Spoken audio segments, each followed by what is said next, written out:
Let's talk about plantar fasciitis, a really common cause of heel pain in adults. I'm Dr. David, orthopedic surgeon and sports medicine expert. Plantar fasciitis is really common starting at about 30 years old, and especially as you get into people in their late 40s, 50s, things like that. A lot of athletes get it. We've seen it in a lot of NBA players. We've seen it in professional soccer players, but you don't have to be a high-level athlete to get it. This is pain at basically on the arch of your foot. The tissue that holds up your arch is called your plantar fascia.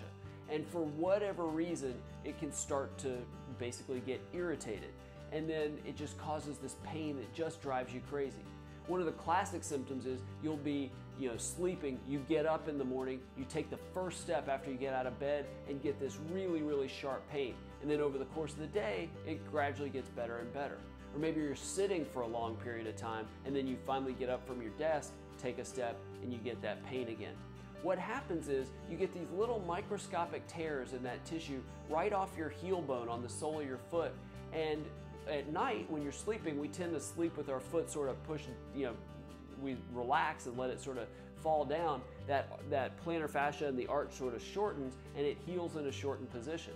Then with that first step in the morning, you sort of re-rupture it, causing pain again. And then it heals shortened, the next day, and it ruptures again. So you get into this cycle where this tissue just doesn't heal very well. And then it actually gets to be a small area of degeneration within that tendon. So our goal is to get rid of that and get it to heal. So we typically talk about a couple things.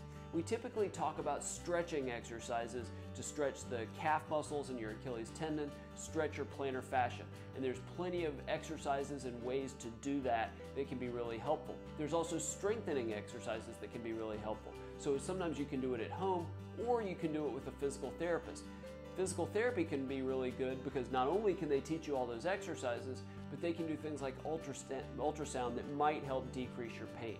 Some other things we sometimes think about are night splints, these brace type things that you wear at night that hold your foot sort of pulled back towards your head, which I know probably doesn't sound all that comfortable, but it can work, and basically get that plantar fascia to heal overnight in a lengthened position so the next morning you don't traumatically tear it.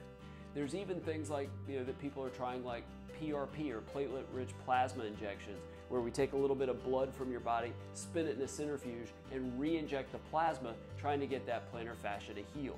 We've sort of gotten away from cortisone injections.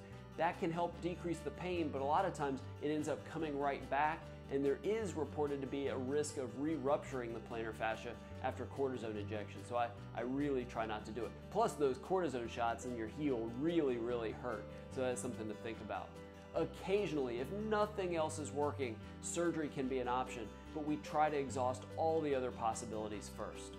I hope this video was really helpful. Click the link below for more useful information on foot and ankle injuries, and I'll see you next time.